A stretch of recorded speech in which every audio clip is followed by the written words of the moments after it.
राधा वल्लभ श्री हरिवंश, राधा वल्लभ श्री हरिवंश।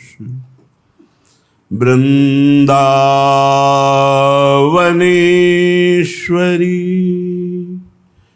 तवैव पदारविन्दम्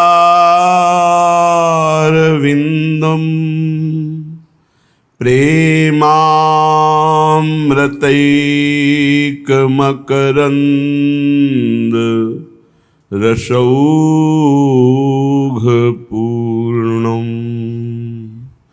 हृद्यर्पितं मधुपते स्मरतापमुग्रं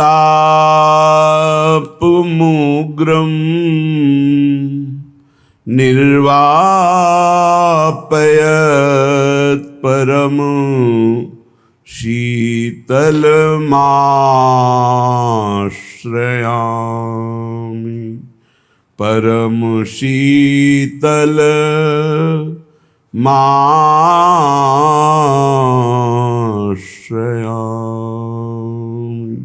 जय जय नित्य विहारिणी रानी, जय जय नित्य विहारिणी रानी। नित्य विहार निरंतर जाको, प्रीति परम रुचि मानी। जय जय नित्य विहारिणी रानी, नित्य विहारिणी रानी। जय जय नित्य विहारिणी रानी। आनंद अहलादिनी मिली दो, प्रेम प्रीति रस ठानी। जिनके पद नूपुर कल रोसों, शब्द ब्रह्म प्रगटानी। प्यारी जू के श्री चरणों के नूपुरों की झनकार से शब्द ब्रह्म का प्रादुर्भाव हुआ। आ उ मा ओम, इसी से समस्त त्रिभुवन का विस्तार हुआ है। आ ब्रह्म है, जैसे ब्रह्म सर्वत्र व्याप्त है, ऐसे हर अक्षर पे आ व्याप्त है। ये प्यारी जू की नूपुरों से प्रकट हुआ है। का खा गा आ सर्वत्र ब्रह्म की उपस्थिति है। प्यारी जू के श्री चरणों की नख कांति का तेज ऐसा प्रबल तेज है, जिस तेज में योगी जन ध्यान करते हुए लीन हो जाते हैं, पर प्यारी जू के चरण तक नहीं पहुंच पाते। ब्रह्म तेज को ज्योति जहां योगेश्वर धरें ध्यान, ताही को आवरण तहां नहीं पावे को जान। उस तेज को भेद कर तेजो रूप निकुंज एव कलयन नेत्रादि पिंड स्थितम, ये आचार्य सहचरी स्वरूप उनकी कृपा से इस तेज को भेदने की जो सामर्थ्य है वो मंत्र से प्राप्त होती है। कल्याण हो जाना, भगवत प्राप्ति हो जाना ये सहज है। नाम जप करते हैं, सतधर्म से चलते हैं, पर प्रिया प्रीतम की सहचरी बनकर उनकी सेवा में निरंतर रहना, समस्त सुखों की खान मोक्ष सुख को भी त्याग कर, लोक लोकांतर के सुख तो मोक्षाभिलाषी ही त्याग देता है, लेकिन प्रियालाल के प्रेम सुख की अभिलाषा, मोक्ष सुख की अभिलाषा का भी त्याग करा देती है।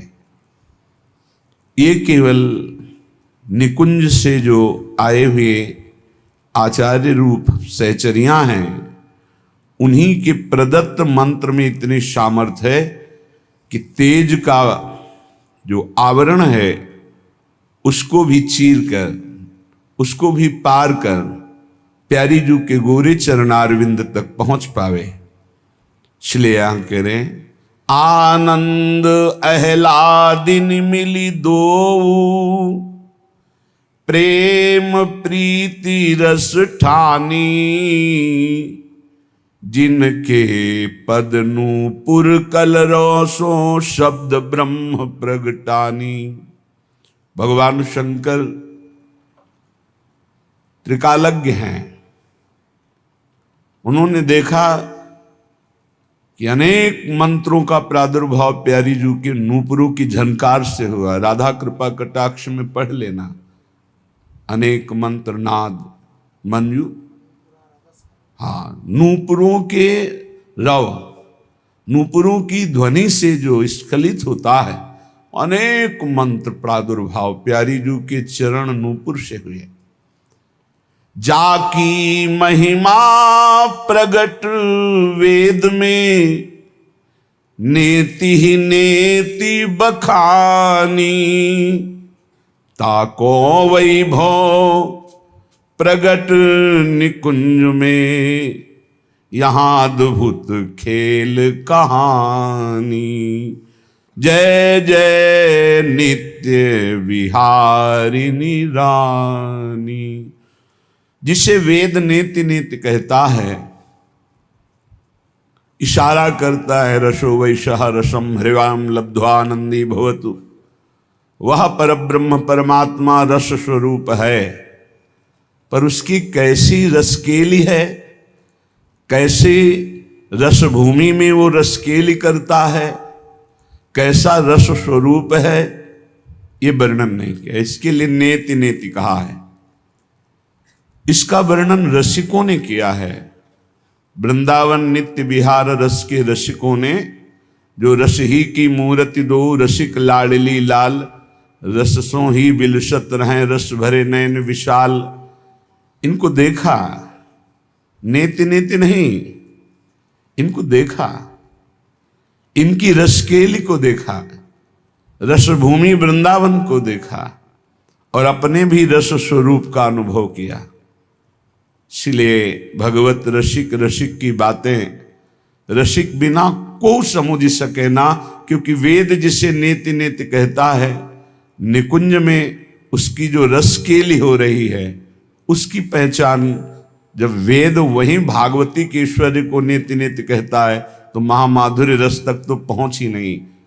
जो रस नेति नेति श्रुति भाख्यो, ताको तय अधर सुधा रस चाख्यो। शाखा पत्र फूल फल सब देखत ही सुखदानी। वृंदावन की लता, वृंदावन के फल फूल, खग मृग पशु पंक्षी, इनके दर्शन मात्र से माया दुख का नाश हो जाता है।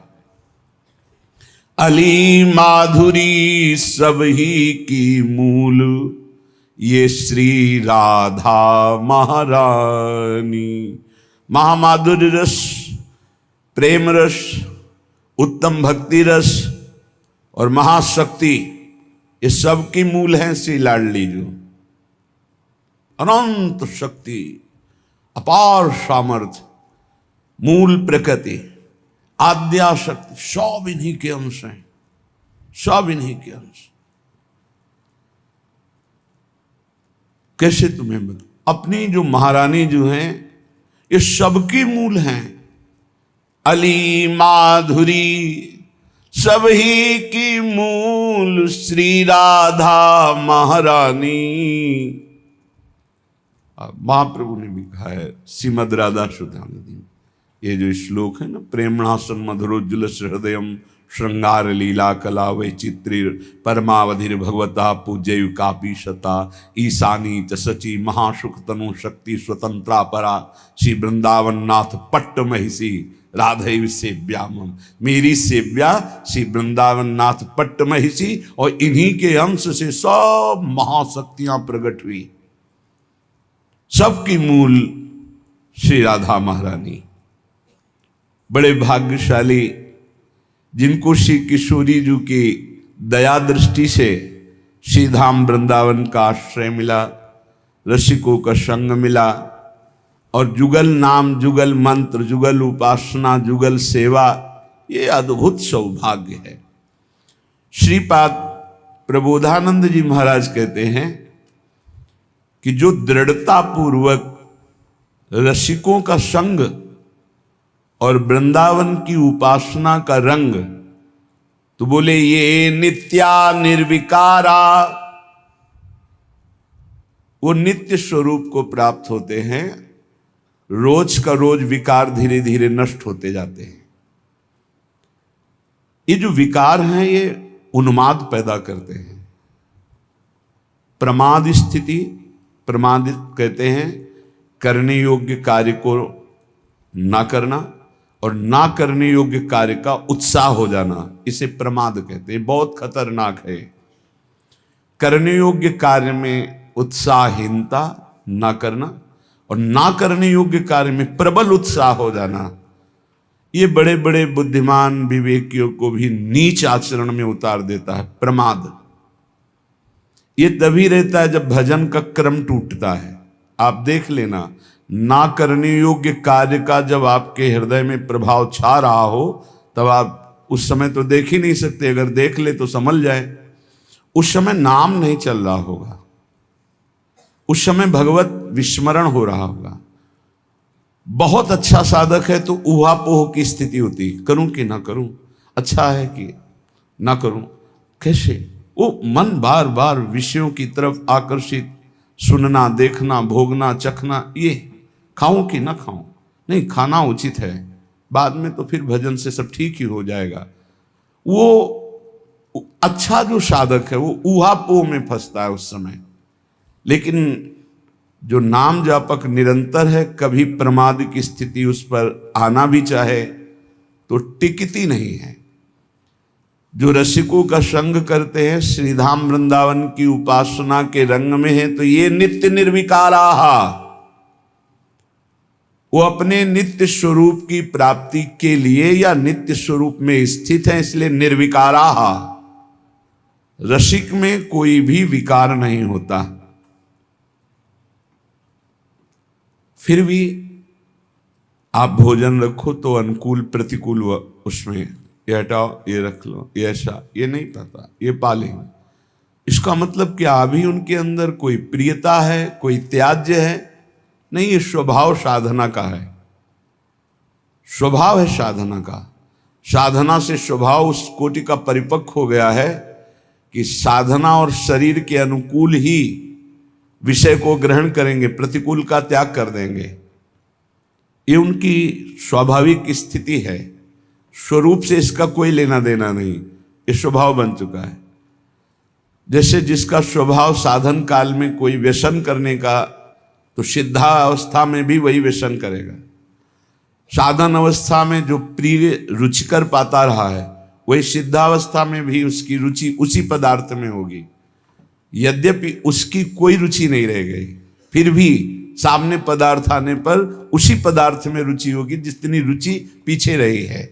परिपक्व अवस्था में स्वभाव ऐसा ही बन जाता है जिससे आप परिचय ही नहीं पा सकते हैं कि स्थिति प्रज्ञ होने पर ऐसा कैसे हो सकता है।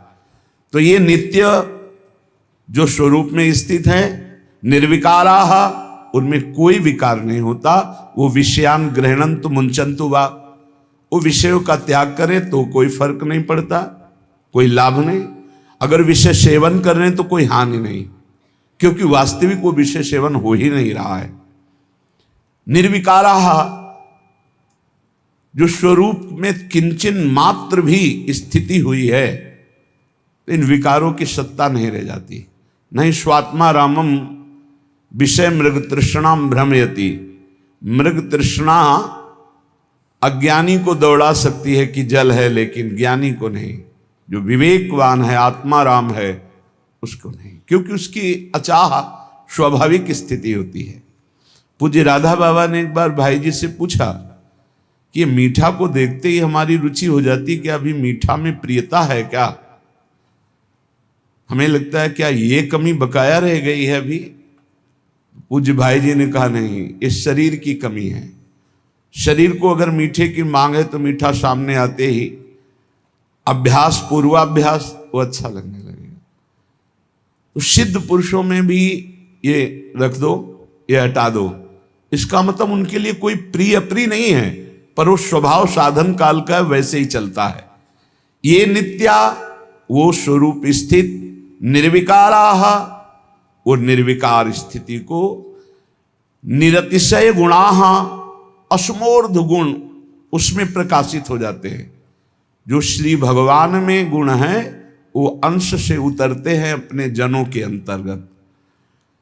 निष्प्रपंच स्वभावा, उनका स्वभाव प्रपंच से अतीत होता है।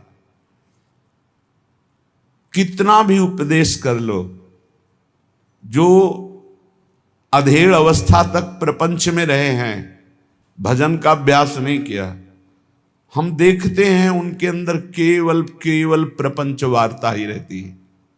केवल प्रपंच मतलब शुद्ध प्रपंच, मिलावट वाला प्रपंच नहीं कि थोड़ा प्रभु हो थोड़ा प्रपंच, शुद्ध प्रपंच। प्रपंच की वार्ता ही उनसे निकलेगी। लेकिन जो बचपन से भगवान के भजन का अभ्यास किए हैं, तो अधेड़ तक पहुंचते हुए उनकी कैसी स्थिति होती है? बोले ये नित्या, निर्विकारा, निरतिशय गुणा, निष्प्रपंच स्वभावा, स्वभाव में नहीं रह गया प्रपंच के। निस्सार बातें लोग करते रहते, बड़ी अंदर से पीड़ा होती है कि अरे एक एक सेकंड कितना कीमती है, तुम उसमें व्यर्थ की बातें, बीती हुई बातें और न जाने क्या क्या। प्रपंच का स्वभाव पक्का समझ लीजिए बुढ़ापे में परिपक्व हो जाता है। जिनको ये भाव होना कि अभी हम सब कमा खा के खूब बुढ़ापे में परब्रह्म की प्राप्ति कर लेंगे, बूढ़ा तोता राम राम नहीं रटता, उसको बाल्यावस्था से सिखाया जाता है, जो सिखाया जाता है वही बोलेगा।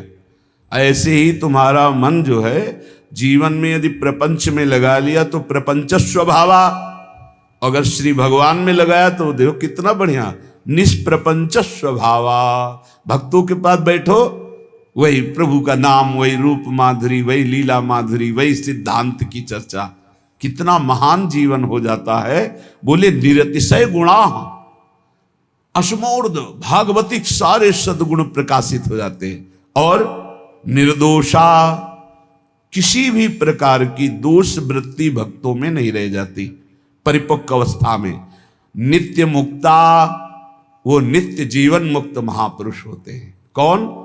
जो वृंदावन का आश्रय, वृंदावन की प्रेम रस उपासना, रसिकों का संग, नाम बाड़ी में चित्त लगाए हुए है। बोले निगम गण समुद्र गीत, वेद जिसकी महिमा का गान करते हैं वो उसमें स्थित रहते हैं, रस सिंधु प्रभु में। दिव्यानुभावा, वो दिव्य दिव्य भाव में विचरण करते रहते हैं।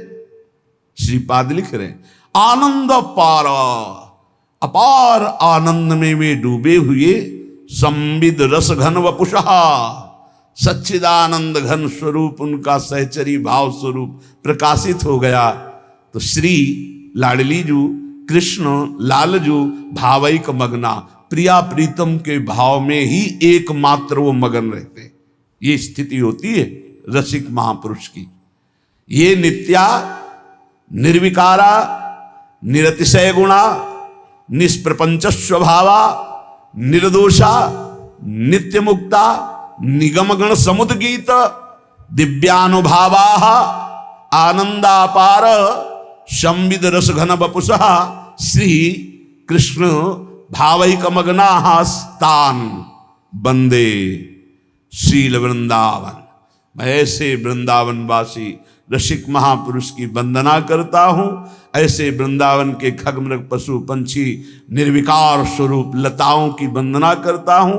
सर्व सर्वार्थ दातृन, यदि इनका संग हो जाए तो समस्त पुरुषार्थ सहज में प्राप्त हो जाए। अर्थ धर्म काम मोक्ष या प्रेम, जो चाहो रसिकों के संग से, धाम की वास से, लता खगमृग पशु पंछी की कृपा से सब कुछ प्राप्त हो जाएगा।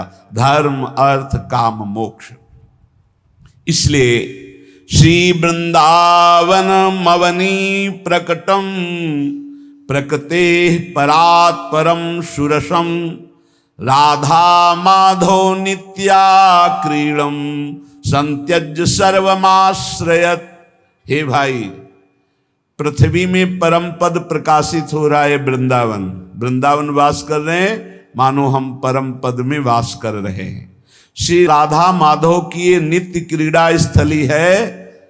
इसका आश्रय पुष्ट तभी होता है जब हर आश्रय त्याग दिया जाता है, शरीर का भी आश्रय। अब मृत्यु का वर्ण कर लेंगे लेकिन धाम नहीं छोड़ेंगे। और आपको सच्ची बताएं, सब ठीक हो जाएगा। नहीं, आपको तो अमुक जगह जाना पड़ेगा तभी आप ठीक होंगे। नहीं जाऊंगा, मुझे ठीक नहीं होना, मुझे मरना है। कुछ नहीं बिगड़ेगा, कुछ नहीं बिगड़ेगा। जो औषधियों में सामर्थ्य है, यंत्रों में सामर्थ्य है, वो अनंत सामर्थ्यशाली भगवत धाम वृंदावन है। यही व्यवस्था बना देगा, बहुत सहज में सर्व दुखों का नाश कर देगा।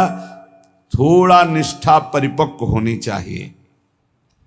वृंदारण्य मगण्य प्रभाव मनुभावयन् महाभावम गौर श्यामल दंपत्य विचल कंदर्प केलि भजेत अत्यवसेन्द्रियमपि माम सकल विधातोपि संसोच्यम अंगीकरोति राधा केलिवनम चेन महाकृतार्थोस्मि।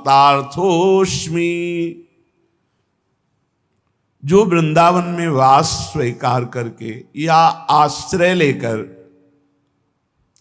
प्रिया प्रीतम का भजन करता है तो अगणित प्रभावशील महाप्रेम रस भाव का दान प्रिया प्रीतम उसके अंदर कर देते हैं।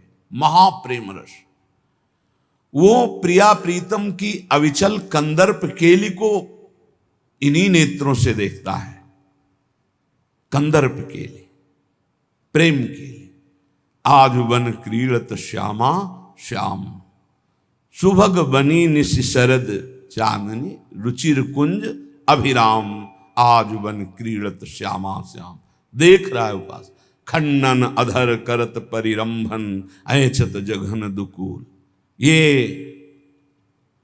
ये जो रस है, ये समस्त विकारों का नाश करके अति उत्तम महाप्रेम प्रकाशित करता है।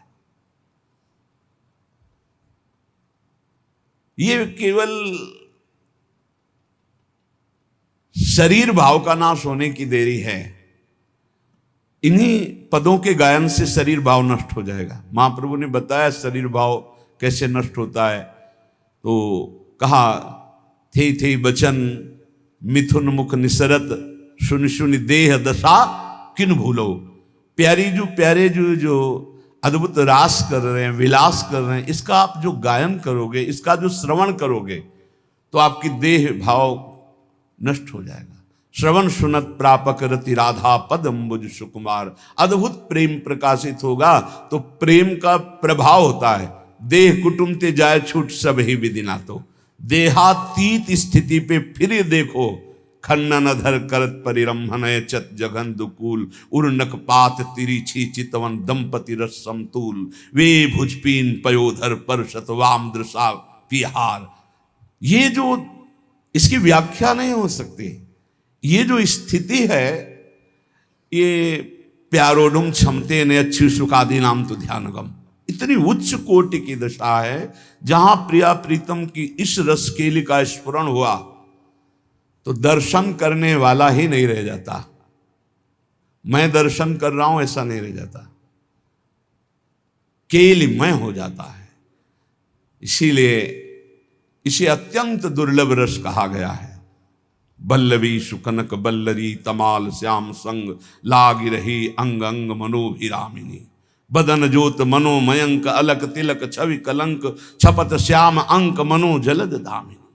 ये देखने की सामर्थ्य विगत वास हेम कम मनोभुवंग बेनी दंड पी के कंठ प्रेम पुंज कुंज कामिनी। जैसी शोभित हरिवंश नाथ सात सुरत आलसवंत उरज कनक कलश राधिका सुनामिनी। ये सामर्थ्य केवल आचार्य कृपा से प्राप्त होती है। ये कंदर्प केली गौर श्याम जुगल जोरी की ये दान करते हैं। ये भूमि ये रसिक महापुरुष ये स्थिति दान करते तब वो उसका पान करता है। अत्य वशेंद्रियमपि इंद्रियां अतिशय वशीभूत स्वाभाविक हो जाती हैं। जब ये रसकेली प्रकट होनी होती ना तो इंद्रियों की चंचलता अपने आप शांत होकर ही अंतःकरण में अंतर्मुख होकर प्रियालाल में आसक्त हो जाती है। 5 ज्ञानेंद्रियां हैं जो शब्द स्पर्श रूप रस गंध का ज्ञान देती हैं। अब वो प्राकृतिक ज्ञान शून्य होने लगती है। वो शब्द तो प्रियालाल का, स्पर्श सुख तो प्रियालाल का, गंध तो प्रियालाल के श्री अंग की, उसके सुनने की, देखने की, सूंघने की, स्पर्श की, रसास्वादन की, ये सब वृत्तियां केवल प्रियालाल में हो जाती। अत्य वशेंद्रियमपि माम सकल विधातोपि संशोच्यम। पर सोचनीय विषय यह है कि हम इंद्रियों के वशीभूत हैं, इंद्रियों के भोगों के वशीभूत हैं। मुझको श्री राधा के लिवन वृंदावन ये सामर्थ्य प्रदान करे कि मैं महाकृतार्थ स्वरूप होकर प्रियालाल की रसकेली को देखूं। आस्ताम दुर्मति कोटिर दुश्चेष्टा कोटि रप्यास्ताम परिभूति कोटि रस्तु श्री वृंदारण्य मास्तु ते विरहा। बहुत ऊंची बात कह रहे हैं। कोटि कोटि दुर्बुद्धि है हमारे अंदर, करोड़ करोड़ गंदी चेष्टाएं हैं हमारे अंदर, करोड़ों लोग हमारा अपयश कर रहे हैं। पर यदि हमने वृंदावन का आश्रय ले लिया, वृंदावन का वास स्वीकार कर लिया, तो अब ये कुछ नहीं बिगाड़ पाएंगे, क्योंकि प्रिया प्रीतम के प्रेम का विरह, जो विरह प्रेम वो वृंदावन हमें देगा, निश्चित देगा। इसलिए श्रीपाद कह रहे मेरी प्रार्थना है कोटि कोटि दुर्बुद्धि हो, कोटि कोटि दुश्चेष्टाएं हो, कोटि कोटि तुम्हारी निंदा हो रही हो तो निराश मत होना। ये मानव देव भगवत प्राप्ति के लिए आ जाओ वृंदावन, सत्संग करो, प्रियालाल की शरण में हो जाओ। वे तुम्हें अत्यंत दुर्लभ प्रियालाल का प्रेम जो विरह है ये वृंदावन प्रदान कर देगा, ये रसिक जन प्रदान कर देंगे। सबसे ज्यादा फसाव मन का परस्पर विरोधी शरीरों पर होता है। आकर्षण, शरीर भोग की वृत्ति, ये प्रेम रस में डूबने नहीं देती। इसलिए आगे के श्लोक में इसके लिए बहुत निंदा की है। स्त्रीणाम्नि दुष्ट नरके विमूत्र श्लेष मपूयाद्यैः पूर्णे गते पिकरणे स्वावांत वन निवस राधिका रामे। ये जो शरीर भोग की इच्छा सबके अंदर रहती है, चाहे स्त्री हो, चाहे पुरुष हो, चाहे कोई भी हो। यदि भजन करके इस भाव को मिटाया नहीं गया तो चाहे बूढ़ा हो, चाहे जवान हो, चाहे कोई भी, सबके अंदर एक इच्छा जरूर बनी रहती है भोग की, शरीर भोग की। स्त्री नामनी दुष्ट नरके विमूत्र श्लेष्म पूयाद्यई। ये दुष्ट बुद्धि जो पर शरीर भोगने की इच्छा रखती है, इसको समझाओ भाई किस द्वार को भोगना है। बोले नरक द्वार को, निरय नरक द्वार। उसी से निकले हो, वहीं जाने के लिए फिर वहीं रति कर रहे हो। होश में महापुरुष जन बेपर्द होकर डांट रहे हैं। क्या है? विणमूत्र, श्लेष्म, पूयाद्यई, विष्ठा का द्वार है और मूत्र का द्वार है क्या? घृणित स्थान, दुर्गंध युक्त, नरक का विषय। इसलिए भाई पूर्ण गति पिकरणे, कान खोल के सुन लो। स्वावांतन निवश राधिका रामे, श्री किशोरी जी के इस रमण उपवन में यदि आप अपनी अंतिम सुधारना चाहते हो, चाहे जितने दुष्ट रहे हो, चाहे जितने दुष्ट आचरण किए हो, चाहे जितनी तुम्हारी निंदा रही हो, तुम्हें प्रेम मिल जाएगा। पर एक बात से वर्तमान में बचो, शरीर भोग से।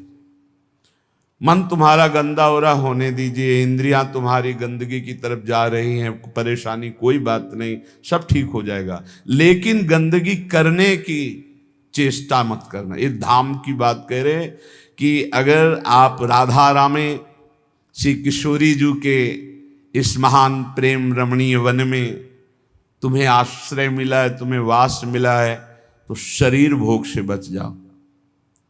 शरीर भोग की चेष्टा मत करना।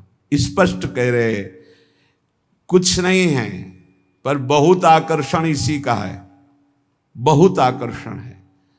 वीणमूत्र श्लेष्म पूयाद्यय है, जिन द्वारों को स्पर्श करने के बाद कई बार रज लगा के हाथ धोना होता है, उसमें सुख खोज रहे हो। हमें लगता है इनके शरीर में सुख है, इनको लगता है उनके शरीर में सुख है, और दोनों सुख रहित पूरा जीवन व्यतीत कर देते हैं। सुख की खोज गलत नारकी गति में, दुष्ट नरके, ये स्वभाव दुष्ट नरक की प्राप्ति कराएगा। बचो, ऐसे संसर्ग से बचो जिसमें ऐसी भावनाओं की पुष्टता होती है।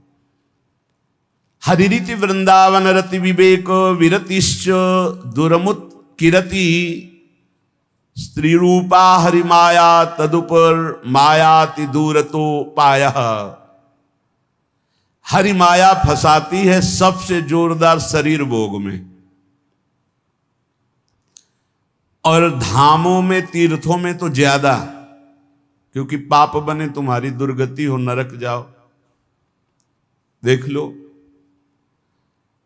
जितने भगवान के परम पावन धाम हैं, तीर्थ हैं, इनमें विशेषता शरीर भोग की सुविधा आपको बहुत मिल जाएगी, बहुत मिल जाएगी। बहुत सावधान, आए किस लिए हो, क्या करना है, ये ध्यान देना है। हरिरीति, ये हरि की माया है। हरि माया तदुपर मायाति दूरतो पायः। ये भगवान की भक्ति में, भगवत प्राप्ति में, भगवत धामों में, भगवत तीर्थों में सर्वत्र पाई जाती है, क्योंकि हरि की माया किसी और की नहीं कि आप प्रवेश नहीं कर सकती। ये तो दिव्य वृंदावन में प्रवेश नहीं कर सकती, प्रगट वृंदावन में खूब धूम है। हरिद्वार चले जाओ, काशी चाहे जहां चले जाओ, ये तो खूब देखा है। काशी के घाटों में जहां अकेले बैठते थे, वहां देश विदेश की जोड़ियां आकर के, जोड़ियां की जोड़ियां ऐसे बैठी हुई विविध प्रकार के व्यसन कर रहे दिखाई दे रहा था। अपने को संभालो, लंका निश्चर निकर निवासा, और वहां विभीषण जैसा महाभागवत हुआ। अगर भक्ति करनी है तो लंका में भी भक्ति कर ली, और अगर भक्ति में ढिलाई रखनी तो धाम में भी नहीं कर पाओगे। यहां भी बहुतायत है, बहुतायत। ये बहुत समझने का विषय है, बहुत समझने का विषय। चाहे स्त्री शरीर हो, चाहे पुरुष शरीर हो, भगवत प्राप्ति के लिए बढ़िया दांव लग गया, वृंदावन का आश्रयवास मिला है, तो इसमें हरि माया जाल रचती है। भक्ति में, धाम में, तीर्थों में ऐसा मत समझो कि भक्ति में माया का प्रवेश नहीं हो सकता। नहीं, वो भक्ति बन के आ जाएगी, भक्ति बन के आ जाएगी, सेवा का भाव प्रकट करेगी, भक्त रूप धारण करेगी, क्योंकि जानती है भक्त हैं ऐसे तो फंसेंगे नहीं। तो माया का मतलब क्या है? जादूगरनी। बस समझना है कि भक्ति और माया का अंतर क्या, कैसे पहचानोगे कि माया या भक्ति? जाके संग कुमति मति उपजय करे भजन में भंग, ये माया है। चाहे वो वृत्ति हो, चाहे वो व्यक्ति हो, चाहे वो वस्तु हो, चाहे स्थान हो। जिस व्यक्ति वस्तु स्थान के संसर्ग से भगवत विस्मरण हो जाए, नियम संयम भ्रष्ट होने लगे, आपका चिंतन टूटने लगे, फौरन पकड़ो वो माया है। वो कोई भी हो, जिसके संग से संयम बने, भजन बनने लगे, नित्य दिनचर्या भागवतिक होने लगे, हमारा जीवन उज्जवल कांतिमय होने लगे, वो भक्ति है। वो चाहे किसी भी रूप में हो, वस्तु व्यक्ति स्थान किसी भी रूप में। इसलिए हरि भक्ति की प्राप्ति के लिए हरि माया से बचना होगा। विवेकवान वैराग्य रूपी अस्त्र से काट के फेंक देता है और अविवेकी इसी में डूब जाता है। बड़ी कृपा हुई, बहुत बढ़िया, जिंदगी भर तरसे हैं, अब मिल गया है खान पान भोग सामग्री, भोगो और नरक जाओ। योग से भोग और भोग से रोग, पहुंचो नरक। बहुत संभलने का खेल है, बहुत संभलने का। स्पष्ट कह रहे हैं, चाहे आस्ताम दुर्मति कोटिर दुश्चेष्टा कोटिरप्यास्ताम। बहुत ध्यान से सुन लो। तुम्हारी करोड़ों प्रकार की दुर्बुद्धियां रही हैं, करोड़ों प्रकार के दुष्कर्म किए हो, करोड़ों प्रकार से तुम्हारी निंदा हुई है। अब तुम वृंदावन आ गए हो, अब होश में हो जाओ तो तुम्हारे अंदर विराग प्रिया प्रीतम का प्रेम प्रकट हो जाएगा। इसमें बाधा पहुंचाने वाला क्या है? बोले स्त्री नाम दुष्ट नर के विणमूत्र श्लेष्म पूयाद्य पूर्णे गते पिकरणे।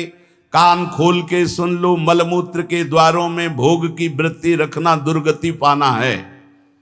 हरिरीति वृंदावन रति विवेक विरतिश्च दुरमुत्किरति। स्त्री रूपा हरिमाया तदुपर मायाति दूरतोपाया। हरिरति हरि भक्ति प्राप्ति की मार्ग में चलने वालों को ये माया हरि भक्ति का रूप रख करके आती है। बहुत सावधानी की जरूरत है, बहुत सावधानी की जरूरत। देखो, पूतना ने ऐसा रूप रखा था कि हिम्मत ही नहीं हुई यशोदा मैया की या और किसी ब्रजगोपी की पूछ ले कि तुम कौन हो और कहां से आई हो। सब लालजू की तरफ ही इशारा करती जाती, क्योंकि इतनी सुंदरी वैभवशाली साक्षात लक्ष्मी जी मानो आ रही, तो बोले अपने प्रीतम से मिलने जा रहे, इशारा कर दी। किसी की हिम्मत नहीं हुई। ऐसे ही जब माया किसी बड़े भक्त को छलती है, जब उत्तम साधक को छलने जाती, तो ऐसा वैसा रूप नहीं कि आप ऐसे रोक सको। हर ज्ञान, हर बात, हर उत्तर। फिर तुम्हारी श्रद्धा, तुम्हारी भक्ति किस कोटि की है? अगर विवेक वैराग्य की तलवार से काट सको तो काट सको, नहीं तो तुम्हें काट के रख देगी। यदि हरि का भरोसा है, अहंकार नहीं किए हो तो बचा लेंगे, अगर अहंकार है तो मुंह भरा गिरोगे। देवर्षि नारद जैसे महाभागवतों को भी परास्त करने की सामर्थ्य ये हरि माया रखती है। शिव विरंचिका मोह को है बपुरान, असजिय जान भजी माया पति भगवान। जो ज्ञानिन कर चित अपरई, बरियाई विमोह बस करई, अज्ञानिन की तो कौन बात। इसलिए उत्तम कुरुते योषिदत दृष्टैव दुष्ट मदिरेव अतिवन वसति रसक्या हा वृंदारण्य किन्नु में भविता। जब कोई भोग दृष्टि से किसी माता बहन को देखता है तो मदिरा में उतना नशा नहीं, इतना उसकी बुद्धि भ्रष्ट हो जाती इस दृष्टि मात्र से। इसलिए गोस्वामी तुलसीदास जी ने कहा है, जो चाहे आपन कल्याणा सुजस सुमत शुभ गति शुभ नाना, सो परनार लीलार गोसाई तजौ चौथ के चंद्र की नाई। जैसे चौथ के चंद्रमा को देखने से कलंक लगता है, ऐसे ही किसी भी माता बहन की तरफ काम दृष्टि से देखोगे मरोगे, मरोगे। मरना परमार्थ से भ्रष्ट हो जाओगे, होश में हो जाए। ये जब बहुत तिरछी चितवन से माताओं बहनों की तरफ जो देखते हैं तो लगता है तुम समझते हो हम बड़े वीर हैं, बड़ी चतुराई से देख रहे हैं, अरे अपने नाश का रास्ता पुष्ट कर रहे हो, उनका कुछ नहीं बिगाड़ पाओगे। वो हरि माया बलवंत भवानी, वो इतने बल से युक्त है, तुम्हारा चितवन मुस्कान सब तुम्हारे लिए ही नरक का द्वार बन जाएगी। इसलिए होश में, अरे आए हो अपना काम बनाने की, काम बिगाड़ने आए हो? जहां काम बन रहा है वहीं काम बिगाड़ने आए हो तो तुम्हें विश्व में कहां ठोर मिलेगी? धाम में सत्संग में तुम इधर उधर ताक झांक करोगे। अरे तुम्हें धिक्कार है, दुनिया में ताक झांक करते हो, यहां तो अपनी तरफ झांक लो, यहां तो अपने अंदर झांको कि तुम क्या हो। वही बहिर्मुख वृत्ति, वही अरे जिसको तुम भोगने की दृष्टि से देख रहे हो, जगत भोगता है उसके अंदर, वो देख रहा है तुम्हारा सर्वनाश कर देगा, ऐसी जगह गिराएगा जहां उठने के लायक नहीं रहोगे। हमारी बातें थोड़ी कड़वी लगेंगी, समझ लो। हमसे हजारों गलतियां हुई, हजारों गलतियां हो सकती, लेकिन कहां हुई ये तो ध्यान रखो। धाम में हो यहां तो थोड़ा दिमाग सही कर लो। कह रहे उन्मत्तमेव कुरुते योषि दृष्टैव। जब हरि माया से आंख मिलाओगे ना, इतने में तो तुम्हारा होश उड़ा देंगे। देख लो इनकी, कह रहे उन्मत्तमेव कुरुते योषि दृष्टैव। भगवान कह रहे मत देखो उधर, नहीं कहते हम बड़े सूरवीर हम देख रहे हैं, तो उनके पास बाण क्या है, जा देखो। अब जाओ बैठोगे ध्यान में, वही मुस्कुराहट आएगी। बहुत सावधान। शास्त्रवेत्ता जो महापुरुष कहते हैं, तो क्या श्रीपाद ने देखा है क्या? संत जन जो कहते हैं, अभी अब वो प्रक्रिया नहीं पता है, मन को जोड़ दिया तो जैसा तुम्हारे मन में चल रहा है वैसे ही पूरी और अपने मन की बात कहते हुए वैसे ही बता देंगे। उन्मत्त में वो कुरते योषित दृष्टियैव दुष्ट मदिरेव। ये और कोई नहीं है, वही मोहिनी ठाकुर है जिसके तुम दास बनने निकले हो, बड़े प्रवीण बनते हो। वो कहते हैं संभाल के रखो दृष्टि। कैसे संभालो? बोले यो माम पश्यति सर्वत्र सर्वम च मयि पश्यति तस्याहम न प्रणश्यामि सच में न प्रणश्यति। ऐ मेरे साधक, ऐ मेरे दास, मेरे स्वरूप को देखो। एक भी देवता मोहिनी ठाकुर से मोहित नहीं हुआ था, क्योंकि पता था मेरा ठाकुर है। जब किसी माई दाई बहन को देखो तो उसके चरणों की तरफ देखो। गोरे गोरे चरणारविंद मेरी प्रियाजू की सखियों के बलिहारी है प्रभु। और अगर तुम सूरवीर बन के आंख में आंख मिलाए तो कह रहे उन्मत्त में वो कुरते योषि दृष्टैव दुष्ट मदिरेव। आपकी बात क्या है? हम एक महात्मा की बात बता रहे हैं। इतना भजन कर रहे थे कि शरीर की शुद्धि नहीं थी, पूरे शरीर में दीमक लग गई थी। शरीर है ये दिखाई नहीं दे रहा था, केवल आंखें बीच बीच में खोल लेते थे तो दीमक झड़ जाती थी। च्यवन ऋषि, उनका नाम च्यवन ऋषि था। बहुत समय हो गया, प्रसंग नहीं पढ़े। तो एक राजा की राजकुमारी अपनी सखियों के साथ उधर से निकली। तेजोमयी आंखें ऐसे ज्योतिर्मयी चमक रही थी। उनका ये बहुत चमकती हुई क्या है ये, और ऊपर से सब दीमक लगी हुई थी। तो ऐसे कांटा टाइप लिया ऐसे तिनका, और ऐसे ऐसे मारा तो उनसे रक्त निकलने लगा। अब वो तो कांप गई कि रक्त कैसे निकला। अब सबके मलमूत्र बंद कर दिए, पूरे राजा से लेकर जितना परिकर जितनी सेना सबके। च्यवन ऋषि ने हाहाकार मच गया। तो उनमें कुछ विद्वान लोग भी साथ थे। उन्होंने कहा किसी ब्रह्म ऋषि का अपराध है। ढूंढा गया अपराधी कौन है, यहां वन में किसी ऋषि का अपराध। तो राजकुमारी ने कहा कि अगर कोई ऐसी बात है तो मेरे द्वारा अपराध शायद बना है। एक दीमक का पिंड जैसा था, उससे दो ज्योति जगमगा रही थी और हमने उसमें तो उससे रक्त सारे। बोले च्यवन ऋषि का ये पूरा क्षेत्र है, कहीं ऐसा तो नहीं किया च्यवन ऋषि को तुमने? चलो आगे गाय और ब्राह्मण करके च्यवन ऋषि से वंदना। महाराज सबकी लघुशंका सोच खोल दो। बंद कर दिए सबके। अब कितनी देर भाई, 6 घंटे 8 घंटे हम सबके। महाराज शर्त कैसे खुलेगी आप बस बताओ। शर्त सुकन्या, राजकुमारी का नाम सुकन्या, सुकन्या दे दो। राजकुमारी से कहा अब राजकुमारी ना कैसे, अपराध तुमने किया ऋषि की सेवा में, तुम्हें उन्मत्तमेव कुरुते योषित दृष्टैव दुष्ट मदिरैव। जाओ सबके लोग शंका सोच खुल जाए, जाओ अब सब यहां से। वो तपस्या के द्वारा महल वैभव और अपना स्वरूप प्रकाशित किया जो देवराज इंद्र के पास भी नहीं। तपस्या का प्रयोग कहां होने लगा, कहां गया तपस्या का, माया में। ऐसे ही महाराज हमारे पड़ोसी सौभरी जी महाराज, सिवार लग गई थी शरीर में और यमुना जी में समाधि। मछली को देखा खेलते हुए, मैथुन करते हुए, देख लो मोबाइल देखने वालों। जब मैथुन मछली का देखा तो महाराज को लगा कि है कोई सुख। बताओ, अभी तक जल में हजारों वर्ष समाधि लगाने वाले महात्मा ब्रह्म सुख का वो अनुभव और मछली के मैथुन सुख को देखकर सोचा अब तो इस सुख का अनुभव करेंगे। तो अब सामर्थ्यशाली महात्मा कहां जाए, तो छोटे मोटे घर गृहस्थी के पास थोड़ी गए, चक्रवर्ती सम्राट राजाधिराज मानधाता के पास।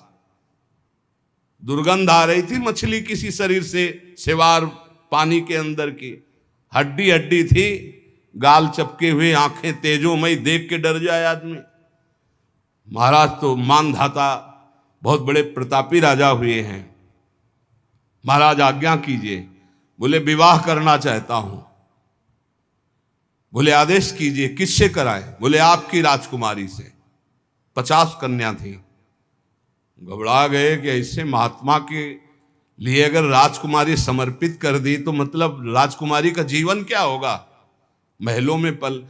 तो उन्होंने कहा महाराज जो तुम्हें राजकुमारी पसंद हो पसंद कर ले आप उसे, क्योंकि जानते थे ना बोले कि सांप तो सांप कौन भोगे, इनको पसंद ही कौन करेगा। बोले महाराज जो तुम्हें पसंद कर ले। तो समझ गए सौभरी जी, तपस्या के द्वारा ऐसा रूप बनाया। मंत्री ने जाके कहा महाराज सौभरी पधार रहे हैं, जो राजकुमारी पसंद करना चाहे पसंद कर ले। जो पधारे तो खुशबू से पूरा महल भर गया, तेजो रूप। 50 ने कहा हम वरण करेंगे। बोले चलो।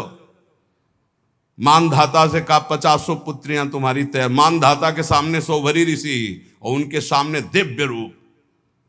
मानधाता ने कहा रहेंगी कहां? बोले कल आ जाना यमुना किनारे। ऐसे अमरावती नगर से भी श्रेष्ठ पुरी की रचना की। सेवा खाती घोड़ा रत्न वैभव सब। फिर 50 से 500 हो गए धीरे धीरे। तो जब बैठे थे वो अगल बगल छोरी छोरा खेल रहे थे, तब उनको ध्यान आया इन्हीं से बचने के लिए तो यमुना में समाधि लेते थे। तब उन्होंने एक श्लोक गायन किया, संगम त्यजेत मिथुन व्रतिनाम मुमुक्षु सर्वात्मना न विसजेत बहिरेन्द्रियाणि एकश्चरण रहश्चित्त मनंत से युंजीत तद व्रतिषु साधिषु चेत प्रसंग। ऐ मोक्ष धर्मावलंबी साधु, कभी किसी जीव को मैथुन करते हुए मत देख लेना न, जिसे हमारी दुर्गति हुई तुम्हारी पक्की हो जाएगी। मोबाइल वाले, क्योंकि ऐसे थोड़े जल्दी सहसा दृष्टि नहीं जाएगी, पर मोबाइल में एकांत में चली जाएगी, चिटकिनी बंद। बोले क्या? बोले हमारा एकांत भजन का समय है। अब सर्च करके जो देख रहे हैं तो वो तुम्हारा सर्वनाश कर देगा। मछली की क्रीड़ा से मेरी ये दुर्गति हो गई। बोले तुम्हारी क्या होगी? इसलिए संगम त्यजेत मिथुनम व्रतिनाम मुमुक्षु, जो मैथुन धर्म से युक्त प्राणी, इनका संग त्याग दो, इनका दृश्य मत देखो, इनका संभाषण मत सुनो। सर्वात्मना न विसजेत बहिरेन्द्रियाणि, इंद्रियों को खुला छूट मत दे दो, अंतर्मुख रखो, एकस अकेले रहो। चित्त मनंत से, चित्त को ईश्वर में सदैव लगाओ। अकेले का मतलब आंतरिक वृत्ति से। गुफा में भी प्रपंची बहुत समाज में ही रहता है, और प्रपंच में रहता हुआ साधक भी अकेला रहता है। सदैव चित्त को अपने इष्ट में लगाते रहो, किसी का संग न करो, और संग करो तो किनका? तद्व्रतेषु, जो भगवत व्रत धारण करने वाले साधु जन हैं, भक्त जन हैं, उनके बीच में रहो। ये बाढ़ है, इस बाढ़ के अंदर बच जाओगे। साधु समाज की बाढ़ में बहुत बचत होती है। अगर हम गिरने जा रहे हैं तो दूसरा हमें थाम लेगा। इसलिए कह रहे हैं उन्मत्तमेव कुरुते योषि दृष्ट्वैव दुष्ट मदिरेव। दृष्टि मिलाना बंद कर दो, दृष्टियैव दुष्ट मदिरेव। बस गए, पाताल का रास्ता पक्का। 5 बाण है उसके, 5 संधान कर दे तो शंकर की समाधि भंग कर दी। तुम तो जीव हो, शिव की समाधि भंग कर दी। औरों की तो बात जाने दो, अपने स्वरूप में आ जाए काम ना। हाँ, तो जो ब्रह्म में देखत रहे, देखें चराचर नारी में, जे ब्रह्म में देखत रहे। अबला बिलो कई पुरुष में, पुरुष सब अबलामयम। दुई दंड भरी ब्रह्मांड भीतर, काम कौतुकयम। कोई साधारण वीर है? देवाधिदेव महादेव की समाधि भंग कर दी। तब उन्होंने कहा कि त्रिभुवन में ऐसा कौन? तो देखा आम के पेड़ में छुपा बैठा, तीसरा नेत्र खोला, राख का ढेर हो गया। अब वो तो शिव हैं, तुम्हारे है तीसरा नेत्र? दुई है, तीसरा तो बंद है तो सबके तीसरा नेत्र ज्ञान नेत्र। ज्ञान से काम भस्म हो जाएगा। या प्रेम नेत्र खुले हृदय में, और या बुद्धि में ज्ञान चक्षु, वो गुरुदेव की कृपा से खुलते हैं। अज्ञान तिमिरांधस्य ज्ञानांजन शलाकया चक्षुरुन्मीलितम मेन तस्मै श्री गुरुवे नमः। ए भाई, मान लो ऐसे बात करो जब बात करना हो। ये बहुत ही सावधानी की प्रार्थना कर रहा हूं। निज अनुभव ये कहूं खगेशा, पक्का जरा सी भी चूक हुई तो जीवन भर पछताना पड़ेगा। ये ऐसा घाव है, ये ऐसा दलदल है, ये ऐसी फिसलन है, ये ऐसी डूबन है जिससे निकल पाना मुश्किल है। मुस्कुराहट तो जिंदगी की खो जाएगी। जो आनंद की मुस्कुराहट के लिए निकले हो, नष्ट हो जाओगे। इसलिए इसे सौभाग्य मत समझना कि बड़े भाग मानुष तन पावा, और मिल गया सौभाग्य। ऐसे सिखाता है मन। जिंदगी हो गई, सुख नहीं मिला, हे प्रभु तुम कहाँ हो? ये तो ढूंढते ढूंढते थक गया, लेकिन अब सुख मिला है। माया बहा ले जाएगी। आओ प्यारे, इधर आओ। कहाँ? हमारे पाले में आओ। कहाँ निकले जा रहे हो हरि की तरफ? इधर आओ। अम्मा अब तो हरि की तरफ जाने दो। अच्छा तो जाओ। अम्मा जननी सम जानही पर नारी। जाओ जाओ जाओ। अम्मा तो बच गए, और अम्मा के सिवा और कुछ देखा तो मारे जाओगे। सब में मात्र भाव, जैसे अपनी सगी अम्मा को ऐसे देखो चरणों की तरफ। अतिवन सती रसक्या हा वृंदारण्य किन्नु में भविता। वृंदावन वास करना इसीलिए बहुत कठिन है। वृंदावन अब क्या उपाय हो सकता है जिसकी दृष्टि खराब हो गई है? संभल जाओ, सत्संग है, संभल जाओ। बहुत खतरनाक खेल है, इससे ज्यादा खतरनाक खेल नहीं। हाथ जोड़ के, मुस्कुरा के, प्रणाम करके प्रणाम करवा देंगी। ऐसी प्रबल माया है। हाथ जोड़ना पड़ेगा, घुटने टेकना पड़ेगा, रोना पड़ेगा, फिर भी क्षमा नहीं होगी। माया आती कैसे जानते हो? झुक के, और जाती कैसे? रौंद के। ये शब्द याद रखो। सौभाग्य मत मान लेना। बड़े भाग मानुष तन पावा, सुर दुर्लभ सदग्रंथन गावा।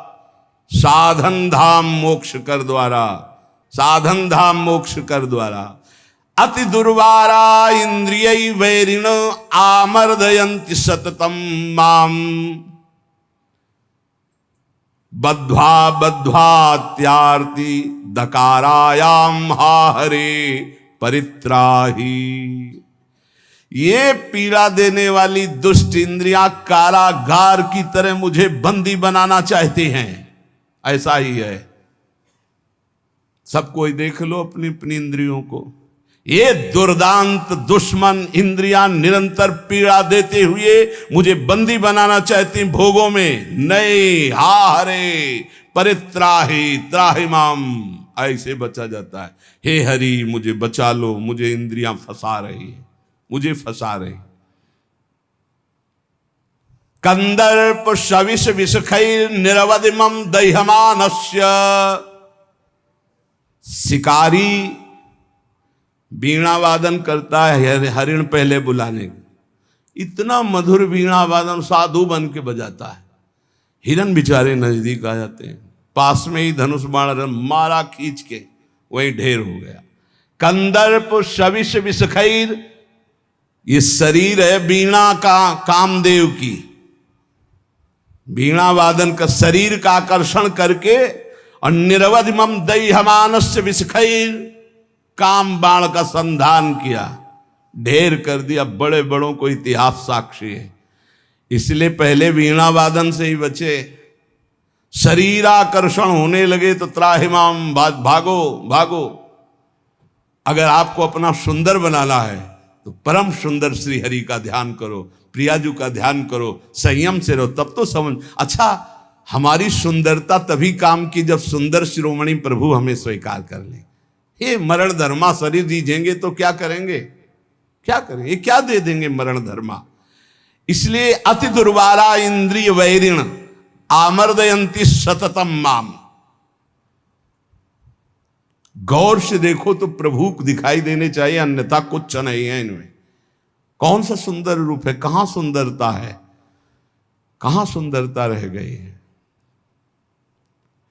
बहुत विचित्र स्वभाव। आज जो हमारे समाज का स्वरूप बिगड़ता चला जा रहा है, बुरा जरूर लगेगा, लेकिन बाबा जी हैं, अगर हमारी बात नहीं तुम्हें समझ में आएगी तो तुम्हारी हिम्मत नहीं कि कोई कहे, इसीलिए हिम्मत से कह रहे हैं। ए भाई, ये अंग प्रत्यंग ढकने के लिए है, अंग प्रत्यंग ढकने के, इनकी पवित्रता, इनकी उज्जवलता, इसको आप बिखेरो मत। आपका चरित्र महान तो आपका जीवन महान हो जाएगा। इससे आप महान नहीं बन जाओगे, इससे महान नहीं बन जाओगे, नहीं नहीं।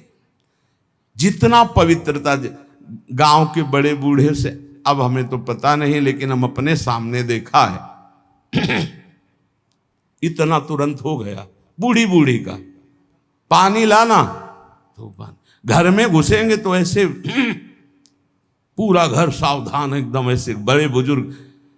मर्यादाएं थी, पवित्रता थी, उसी का परिणाम राष्ट्र भक्त, भगवत भक्त, प्रेमी संतानें होती थी, चाहे बच्चा हो चाहे बच्ची हो, एक से एक उज्जवल कीर्ति वाले।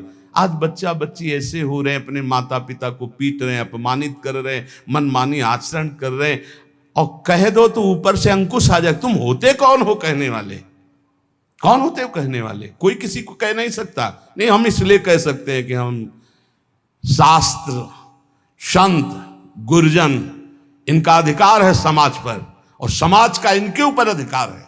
अगर हम गलत हैं तो पूरा समाज विरोध कर सकते हो, और अगर तुम गलत हो तो हम पूरे समाज का विरोध कर सकते हैं। धर्म के मार्ग का उपदेश करने वाला धर्मेश, जो धर्म गुरु पर बैठा हुआ या उपदेश करता, अगर गलत है तो पूरा समाज उसका विरोध करने का अधिकार रखती है, और अगर वो समाज को सुधारने के लिए तो पूरे समाज का विरोध करने का वो अधिकार रखता है। ऐसा नहीं कि 10,000 एक पक्ष में हो गलत मार्ग में, तो वो अकेला ब्रह्म ऋषि 10,000 का विरोध कर सकता है। धर्म शास्त्र ऐसा आदेश करता है।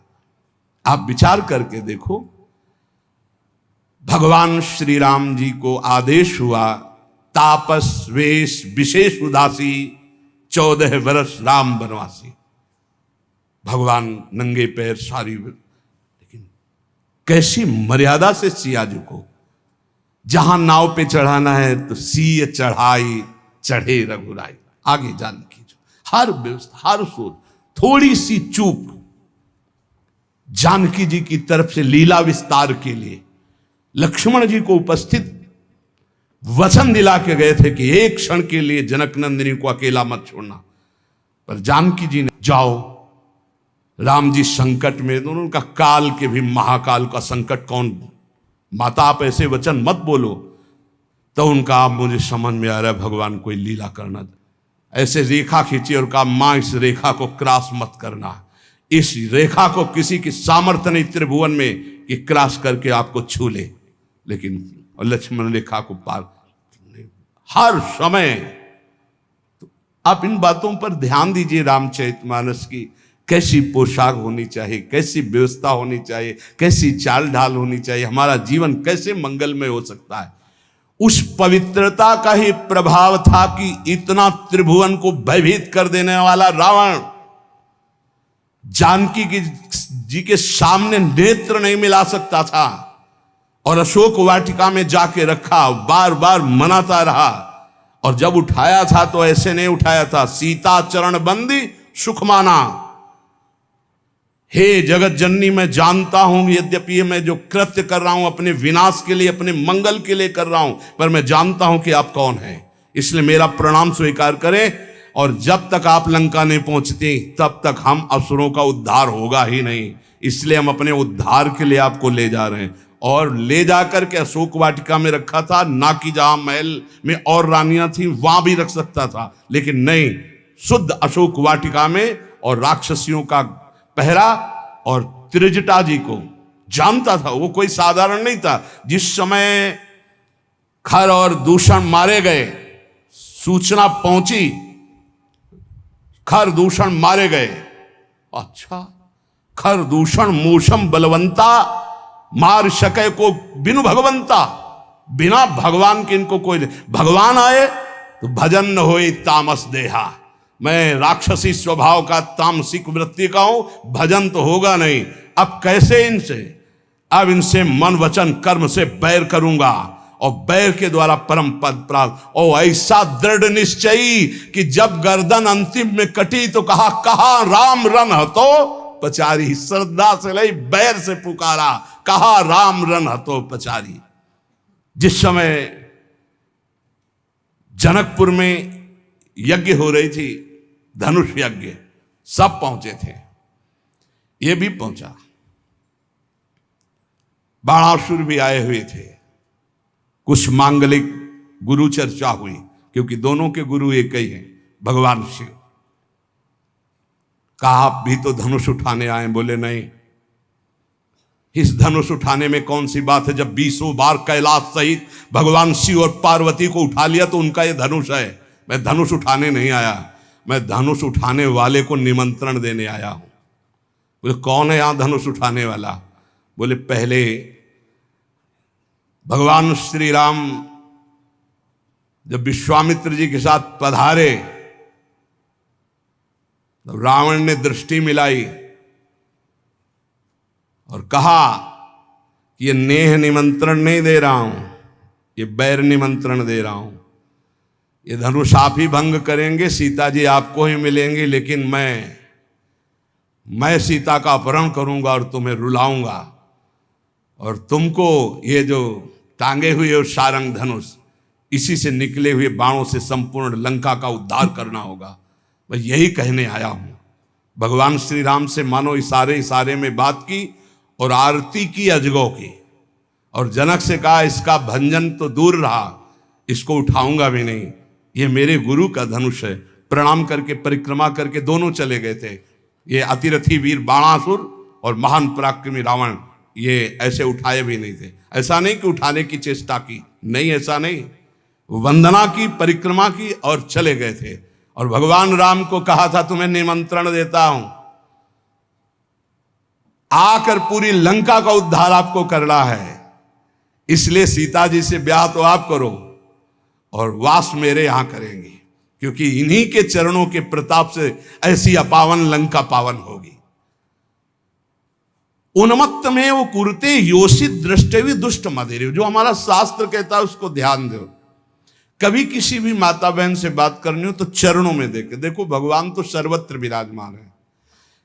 जिस समय भगवान ब्रह्मा जी ने सृष्टि रचना प्रारंभ की तो सनक सनंदन सनातन सनत कुमार प्रकट हुए, उनसे कहा सृष्टि रचो, बोले शब्द ही नहीं, ये शब्द ही नहीं, हमारी सृष्टि में ही नहीं, हमारे चिंतन में ही नहीं। हर समय समाधिस्थ हरिशरणम, फिर और ऋषि प्रकट किए, सब अपने स्वरूप में स्थित, तब फिर अपने शरीर के 2 भाग किए, एक में महाराज मनु और एक में शतरूपा। फिर ये परस्पर ऐसा आकर्षण प्रकट हुआ जिससे सृष्टि वर्धन नहीं, सब ब्रह्म स्वरूप, सब भजनानंदी। भजन में ही डूबने के लिए। तब ब्रह्मा जी ने अपने शरीर के दो भाग के, वामांग से शतरूपा और दाहिनी भाग से महाराज मनु, और यहां से फिर ये मैथुन सृष्टि प्रकट हुई। जिसे भगवत मार्ग में, चाहे वो गृहस्थ हो या विरक्त, गृहस्थ है जिससे पाणिक ग्रहण मात्र किया है उससे, विरक्त है तो संपूर्ण चराचर जगत में अपने इष्ट का भाव रखते हुए चलना है। नहीं तो अति दुर्वारा इंद्री वैरिण आमर्दयंती सततम माम। देखो, जब अच्छा साधक कहीं गड़बड़ हो जाता है तो वो अपने जीवन को ही नष्ट कर देता है। यही अपने वृंदावन की बात है कि उधर पानी घाट की तरफ कोई साधक एकांतवास करता। अभी हमसे कल प्रश्न हुआ कि नए साधक को एकांतवास करना चाहिए या सत्संग साधु समागम। तो हम कहा नए साधक को सत्संग साधु समागम करते हुए थोड़ा समय एकांतवास करना चाहिए। जैसे आप यार है तो घंटे 2-4 घंटे 6 घंटे आपका एकांत में कमरे में भी, और हर समय आप घेरे के अंतर्गत हो। अकेले रहने में, वो भी साधक को साधन में एकांतवास बहुत सावधानी का करना है। मोबाइल तो बहुत ही घातक है, बहुत ही सहायक है। अगर मन चंचल हो रहा है आप सत्संग लगा लो। मन चंचल को शांत कैसे करें, सैकड़ों सत्संग इस विषय के पड़े हुए हैं। अगर आप सावधान नहीं तो फिर मन चंचल होकर विषय सेवन में ले जाए। अब वो रोज मोबाइल का गलत प्रयोग देख रहे थे, उनको घृणा हुई अपने जीवन से और उन्होंने अपना जीवन शांत कर लिया। यही वृंदावन में क्या फायदा हुआ? जीवन शांत होने से क्या भगवत प्राप्ति हो गई? अगर सत्संग मिलता होता तो कम से कम इतनी हिम्मत तो हो जाती कि मोबाइल को ईंट से कुचल देते। अपने को क्यों शांत किया? अपने को तो आप सुधारा जा सकता है, अपने को तो बचाया जा सकता है विषय सेवन से। इसलिए बहुत सावधान, नहीं कभी आपका मन जो गलत मार्ग में शिक्षा दे रहा वही आपको नष्ट कर देगा। बहुत सावधान। कलिकाल है ऐसा, यंत्रों में एक क्षण में आप संसार की गलत बातें देख सकते हैं। वो बहुत बुद्धि को नाश करने वाला है, बहुत बुद्धि। छोटे छोटे बच्चे बताते हैं कि हमारी दुर्दशा इससे हो गई। इसलिए कंदर्प शविष विषखैर निरवधि मम दैह मानस्य। जब कोई किसी माता बहन की तरफ या विपरीत शरीर की तरफ देखता है तो कामदेव उसी समय विशिख अपने बाणों का संचार करता है। हाय, कैसे उसे शांति मिल सकती है जिसके हृदय को काम ने बेध दिया है? क्योंकि सतत चिंतन उसका चालू हो जाता है और बड़ी दुर्दशा हो जाती है, बड़ी दुर्दशा हो जाती है। मतलब इतना दुर्दशा और किसी विकार से नहीं होती जितनी काम विकार से होती है। इसलिए गोस्वामी जी ने भगवान से प्रियता के लिए मांगा है, काम ही नारी प्यारी जिम लोभी जिम प्रियदाम। तो उपासक सावधान रहे। आज सत्संग में श्रीपाद प्रबोधानंद जी ने खास तौर से वृंदावन की बात बताई कि यहाँ ये नित्या निर्विकारा निरवधि गुणाहा प्रपंच से ऊपर उठा हुआ महापुरुष निष्प्रपंचाहा समस्त दोषों से रहित भगवत अनुराग से युक्त होकर प्रिया प्रीतम की दिव्य केली को देखता है। यहाँ कैसा भी दुष्ट स्वभाव का आ जाए उसे भगवत प्रेम मिलता है। पर उपासक को यहाँ रहते हुए ये सावधानी करनी कि वर्तमान में कभी हमारा कोई विपरीत संयोग, शरीरों का आकर्षण हमें नष्ट न कर दे, क्योंकि प्रिया प्रीतम की महान प्रेम भूमि है। अपने को इस बात के लिए संभालना है। बहुत जन्म हम लोग गिरते रहे, बहुत जन्म पतित होते रहे। अब थोड़ी हिम्मत कर ले, भगवत मार्ग में थोड़ी हिम्मत से चल ले। 2 मिनट संतवाणी हम लेंगे, क्योंकि इसी प्रसंग से मिलते हुए वचन महापुरुषों के हैं। उपासक को सावधानी ये रखनी है कि जब तक तुम्हारे शरीर में बुढ़ापा नहीं आता, कोई असाध्य रोग नहीं हो जाता, तुम्हारी इंद्रियां बलवान हैं, तब तक तुम अपनी इंद्रियों को गलत आचरणों में मत उतारो और अपने कल्याण के लिए उपाय कर लो। नहीं बुढ़ापे में या असाध्य रोग में या इंद्रियां जब निर्बल हो जाएंगी तब तुम कुछ नहीं कर पाओगे। जो मनुष्य दूसरे प्राणियों के शरीरों की हिंसा करके या हिंसा करवा के या हिंसा का अनुमोदन करके अपने शरीर को पुष्ट करता है, जैसे पशुओं को लाके काट के फिर खाना, बोले हम काटते तो नहीं दुकान से ले आते हैं, दूसरा, हम लाते भी नहीं है, मंगवा लेते हैं, तीनों को बराबर नरक मिलेगा। कर्ता प्रेरक अनुमोदन, प्राणियों की हिंसा करना, हिंसा करवाना, हिंसा का अनुमोदन करना, ये स्वभाव भगवत मार्ग से बिल्कुल विपरीत ले जाएगा। संतों की बातें, भगवत भक्तों की बातें, शास्त्र की बातें जहर जैसी लगेंगी ऐसे लोगों को, और अगर सुन लिया श्रद्धा से तो सुधार भी हो सकता है। किसी भी तरह से किसी भी जीव को मार करके खाना जो हमारे शास्त्र के विरुद्ध है, वो तुम्हारे लिए हिंसा और बहुत बड़ा पाप होगा। जीव तो सब में है, जीव बिना जीवे नहीं। मूरी में भी जीव है, गाजर में भी जीव है, आलू में भी जीव है, अरहर के पेड़ में भी जीव है, उर्द के भी पेड़ में, गेहूं के भी पेड़ में, लेकिन वो हमारे खाने के लिए शास्त्र सम्मत है। लेकिन ये दूसरे अन्य जीवों के मारकर खाने की बात मानव शरीर के लिए नहीं, राक्षसी भाव के लिए, जो राक्षस हैं उनके लिए है। संसार में जितने भी जीव हैं, मन से, वचन से, शरीर से जब किसी को दंड नहीं दिया जाता तो अपने सारे पाप नष्ट होने लगते हैं और उसे कोई भी दुख भोगना नहीं पड़ेगा। उसके दुख देने वाले पाप कर्म क्षय हो जाते हैं। सभी जीव को चाहिए कि ये बात समझ लें, सब यहां जीना चाहते हैं, सब अपने शरीर को सुखी रखना चाहते हैं। अगर किसी भी प्राणी को तुम मारते हो या उबालते हो या खाते हो तो तुम्हारा नाश निश्चित है, तुम्हारी दुर्गति निश्चित है। अपने स्वार्थ के लिए, काम से, क्रोध से, भय से यदि किसी को पीड़ा पहुंचाते हो, काम से, चार लोग मिलकर किसी के साथ ऐसा अभद्र व्यवहार करना या मार देना या ऐसा कर देना, तुम ये सत्य समझ लीजिए कि तुम्हारी दुर्गति पक्की है। ये महापुरुषों के वचन है। जो श्रेष्ठ, परोपकारी, निश्चय पूर्वक दूसरों के दुख को दूर करने की बात करने वाले हैं, वही मानव जीवन धारण करने का लाभ लेते हैं। क्रोध से, लोभ से, भय से या हास्य से भी पापकारी बात कभी मत करो। पाप वाली बात हंसी मजाक में भी मत बोलो। जो साधक आत्मज्ञान प्राप्त करना चाहता है उसे चाहिए सत्य बोले, परमित बोले, थोड़ा बोले, और संशय रहित बोले, परिपूर्ण स्पष्ट बोले, अनुभूत बोले, और वाणी को चंचल ना होने दे, मर्यादा से बोले। ऐसा बोलने वाला साधु परमार्थ की उन्नति को प्राप्त होता है। सत्य बोले, थोड़ा बोले, संशय रहित बोले, परिपूर्ण स्पष्ट शास्त्र सम्मत बोले, जो बोले अनुभव से बोले, वाचालता रहित होकर बोले, वो परमार्थ का पथिक होता है। जो भाषा सत्य है पर कठोर है, दूसरे को दुख पहुंचा रही है, बड़ी रूखी बात है, वो नहीं बोलनी चाहिए। जिसे आत्मशोधन करना है उसे ब्रह्मचर्य रहना ही है, इसीलिए इसको शुरू किया। जिसे ब्रह्मचर्य रहना है उसे शरीर को चिकना बनाना, श्रृंगार करना, यह सब छोड़ देना चाहिए। काय को इसको अभी कुछ दिन बाद शरीर छूट जाएगा, फिर लकड़ी में जलेगा भाई। चाहे जितना इसे पाउडर लगा लो, चाहे जितना इत्र छिड़क लो, आग में जलेगा कुछ दिन। बोले कुछ दिन क्यों, अभी तो हम 30-40 साल ऐसे निकल गए। ऐसे अब पता नहीं 30-40 साल हैं कि नहीं हैं, ऐसे निकल जाएंगे। ब्रह्मा जी के यहां कमल की पंखुड़ी में जितने में सुई छेदो उतने में 1 वर्ष हो गया।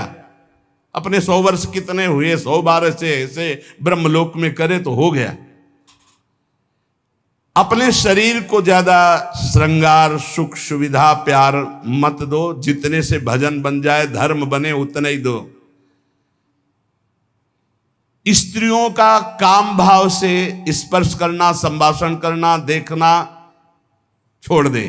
यदि आत्मशोधन करना है स्त्री साधक को पुरुष साधक से, काम भाव से, कैसे, किसी भी तरह से, बहुत सावधानी का विषय से आपको खुद निर्वाह करना है, कोई दूसरा निर्वाह करने वाला नहीं, दूसरे को सफाई देने की जरूरत नहीं। तीसरी बात, पहला है शरीर का श्रृंगार, दूसरा है स्त्रियों से संसर्ग, संभाषण, बातचीत आदि आदि। तीसरा है पौष्टिक और स्वादिष्ट भोजन। ये महान भयंकर हैं तीन बातें जो साधक को नष्ट कर देती है। शरीर का श्रृंगार करना, माताओं बहनों से काम भाव से युक्त होकर के इस तरह का व्यवहार, बातचीत, ऐसा आप सफाई पेश कर सकते हैं। भैया सफाई पेश करने की बात नहीं, आप खुद देख लीजिएगा। आपका अगर दृष्टि ठीक है, आपका भाव ठीक है, आपका व्यवहार ठीक है भगवान को साक्षी करके, तो कोई दोष नहीं है। लेकिन यदि आप अंदर से दूषित हैं तो आप बचिए। और स्वादिष्ट बलिष्ठ भोजन, आत्मशोधन करने वाले उपासक को जरूरत नहीं, कोई जरूरत नहीं।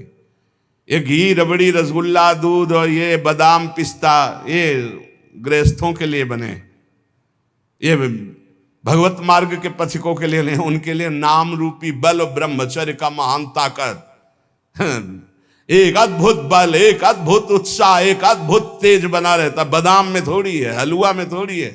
बादाम हलवा खा के तो बेकार हो जाओगे। शुद्ध सात्विक थोड़ा अन्न एक बार डाल लिया शरीर पोषण के लिए, बस जल, व्यायाम, प्राणायाम, ब्रह्मचर्य, इससे बहुत बड़ा बल प्राप्त होता है।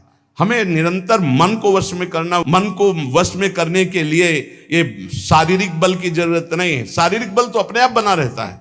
उत्साह, एक आत्मिक शक्ति, एक बल, एक अलौकिकता रहती है। ये निकृष्ट आचरण करने से नहीं। स्वादिष्ट और पौष्टिक भोजन की कोई आवश्यकता नहीं ब्रह्मचारी के लिए कि 5 चम्मच उसमें दाल में घी डाल के और इस सब कर, फिर कैसे हजम करोगे।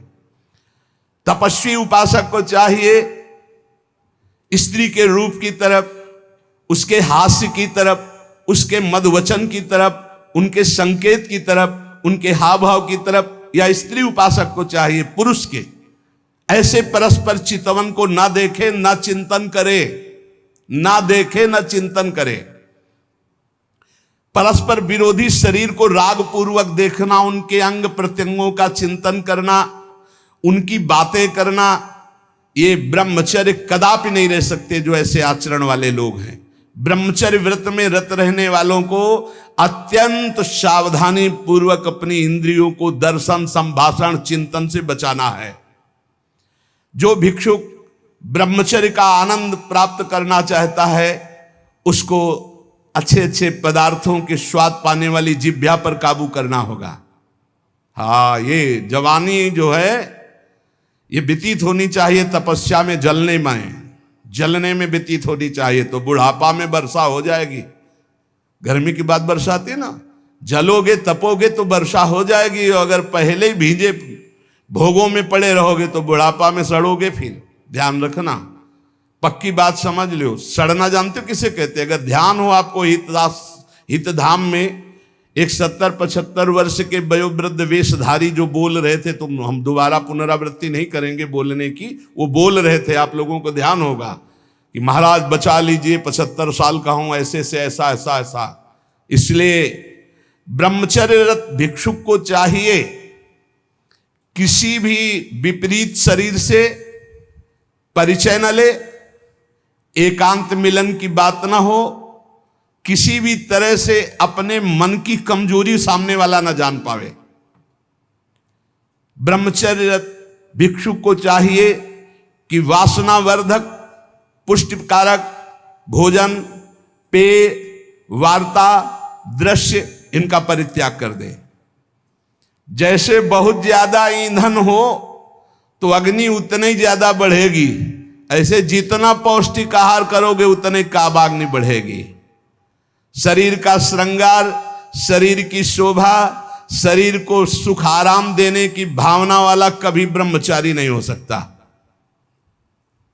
बहुत सावधान। जब भगवत मार्ग में चले तो अंगूठी की जरूरत क्या है?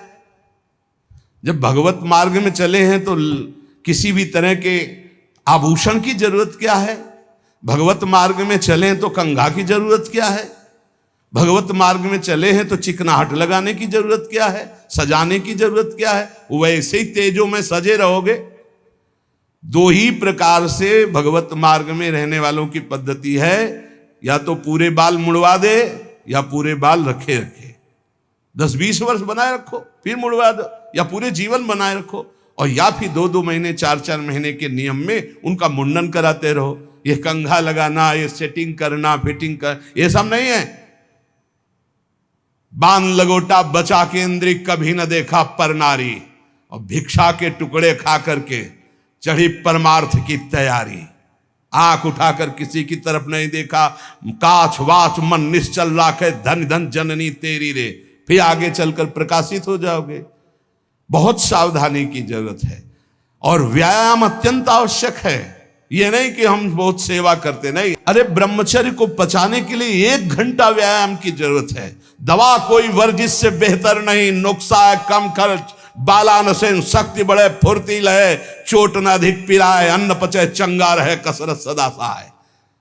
कम से कम 1500 दंड बैठक मारियो, फिर 2-4-6 घंटे पद्मासन सिद्धासन में नस नाड़ी एकदम शुद्ध, तब वो ब्रह्मचर्य लगना चाहिए कि ब्रह्मचारी जा रहा है। ये पानी से शुद्ध हो जाओगे, पानी से केवल, जैसा घी लगता है ऐसा पानी लगेगा। प्राणवायु का संशोधन करके प्राणायाम कह नहीं रहा है, हफ्ता भर भोजन नहीं मिला, गंगा जल से काम चलता रहा है। जब कभी कहीं मिल गया तो फिर 30-35। हाँ, एक बार एक गंगा किनारे एक कुटी थी, तो राधे श्याम झोपड़ी थी, वयोवृद्ध संत निकले। आओ आओ, हम जानते हैं गंगा किनारे भ्रमण करने वालों की क्या दशा होती, क्योंकि गंगा किनारे रहे भूखे हो गए। हाँ महाराज, कई दिन से नहीं मिला। हो गए होंगे 8-10 दिन। बोले बैठो, कोई त्योहार था, गांव से गए, पूरी कचौड़ी मांग के लाए। आप सही मानो इतनी, वो पूरी ला के ऐसे रख दिए, 2-4 ऐसे सब्जी के टुकड़े होंगे भिक्षा में जैसे। हमें ये भी ध्यान नहीं रहा कि इनके लिए पूछे। पूरा राधे श्याम जब पा चुके गंगा जल, हम कहा महाराज आप, बोले हमें पता है, हम शाम के फिर ले आएंगे। बोले हमें पता है गंगा किनारे कैसे होते, क्योंकि फिर पता नहीं कई दिन में मिले और कई दिन बाद मिला था। और कभी गैस की गोली थोड़ी कि गैस में कुछ नहीं, गंगा जल। अच्छा, ऐसी स्थिति में रोज आसनों पे बैठना, रोज व्यायाम करना। अभी पता नहीं आजकल के नए बच्चे व्यायाम में क्यों नहीं लगते, प्राणायाम क्यों नहीं करते, क्यों संयम से नहीं चलना चाहते।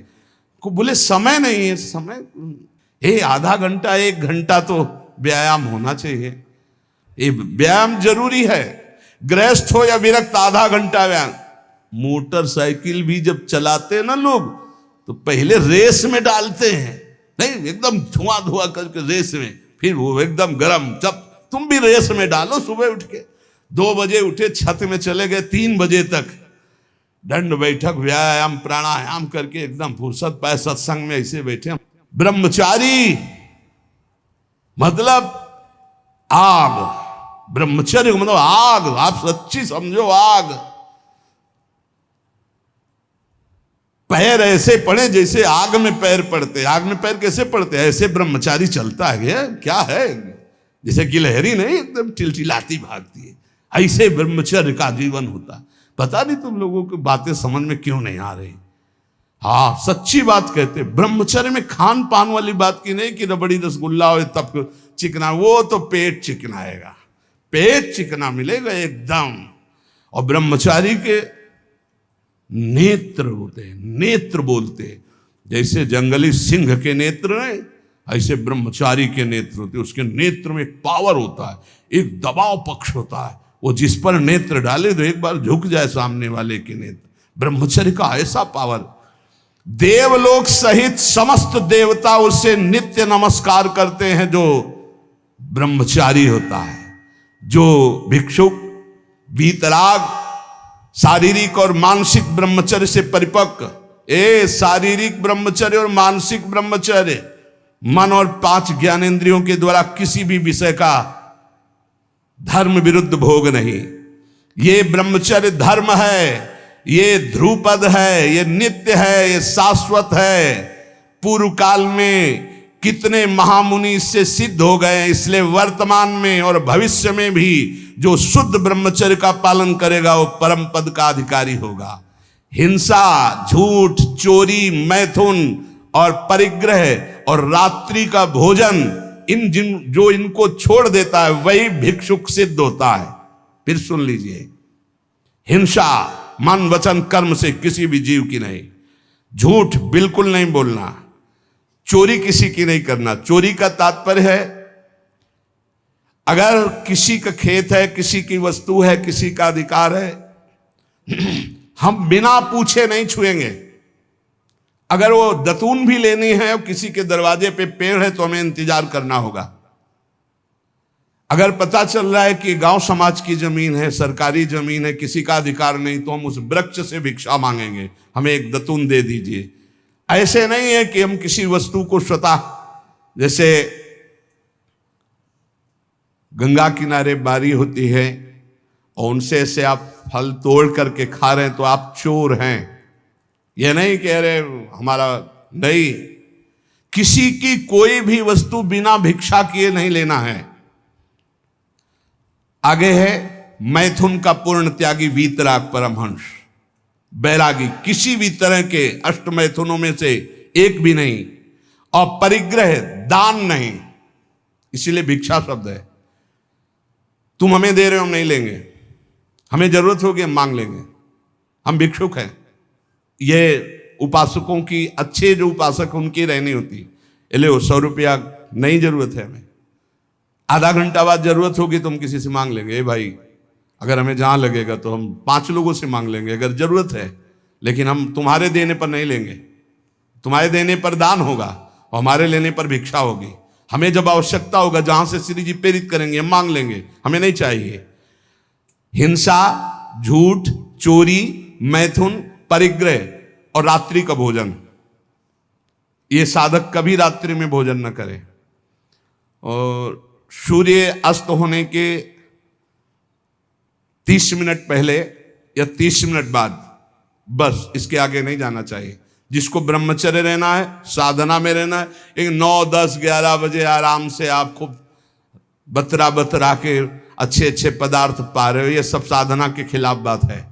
अगर इस समय भोजन नहीं होता, 4, 5, 6 सूर्यास्त के 30 मिनट पहले और 30 मिनट बाद तक, फिर आप पानी पी के काम चलाओ या दुग्ध ले लो 200-250 ग्राम। भोजन भरपेट मत करो, क्योंकि हमें 1 बजे रात्रि से जगना है, 2 बजे रात्रि से जगना है, हमें साधना में लगना है। और ठसाठस 11 बजे तक यहाँ पा लिए तो 10-11 बजे तक के लिए वो प्रमाद स्थिति पैदा कर देगा। रात्रि का भोजन निषेध है साधु के लिए, या तो सूर्यास्त होने के पहले या बस सूर्यास्त होने के बाद ही 30 मिनट बाद तक, मतलब 7, बहुत बहुत अधिक 7:30, 8, इसके आगे नहीं। 9, 10, 11, 12 ये सब नहीं।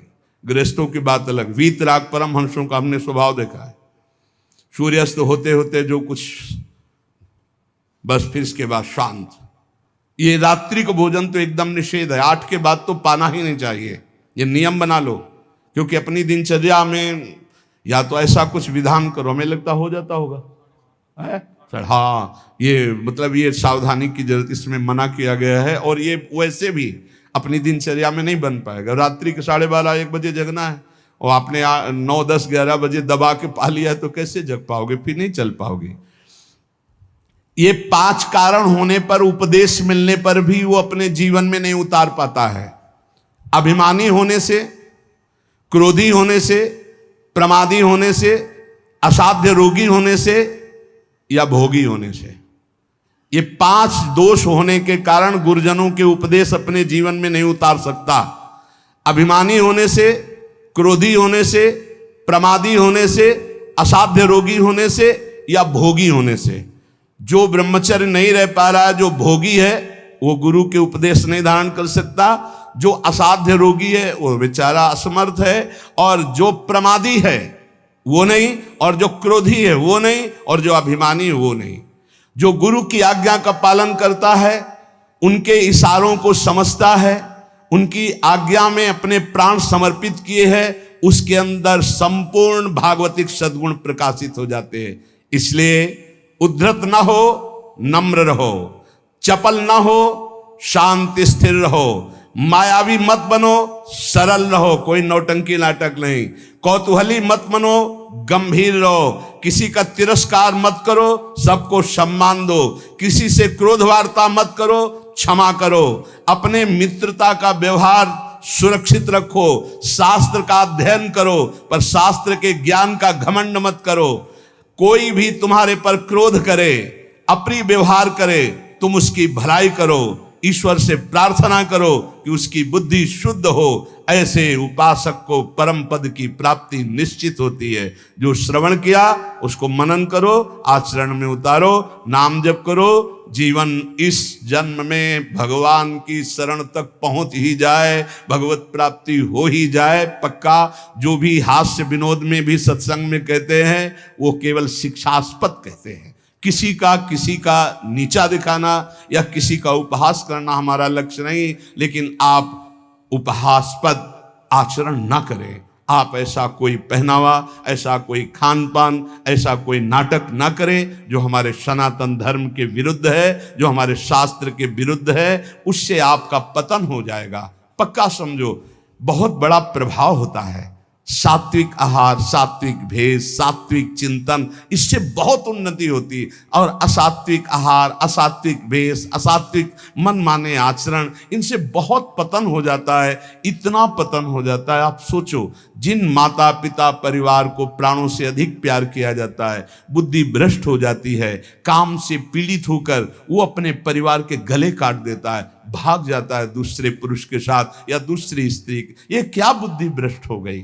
जिनकी पूजा करनी चाहिए उनकी हत्या कर देते हैं, जिनको हमें शीश पर आज्ञा उनके शीश उतार लेते हैं। ये बुद्धि भ्रष्ट हो जाती है। आप देख लो, समाज में देख लो क्या हो रहा है। इसीलिए हम अगर विनोद में भी कोई बात कहते हैं तो तुम्हारे मंगल के लिए कहते हैं।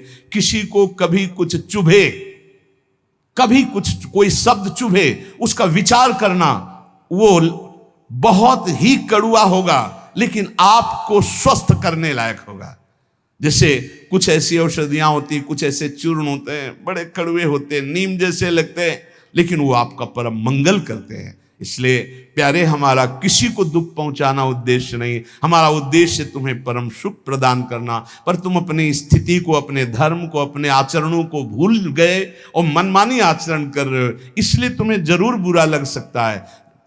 जैसे शास्त्रों में बार बार ये आकर्षण की निंदा की गई। अब अज्ञान के कारण, न जानने के कारण, उस शास्त्रों को कहते हैं, स्त्री के शरीर की निंदा की, तो किसी के शरीर की कोई कौन सी वंदना की गई है।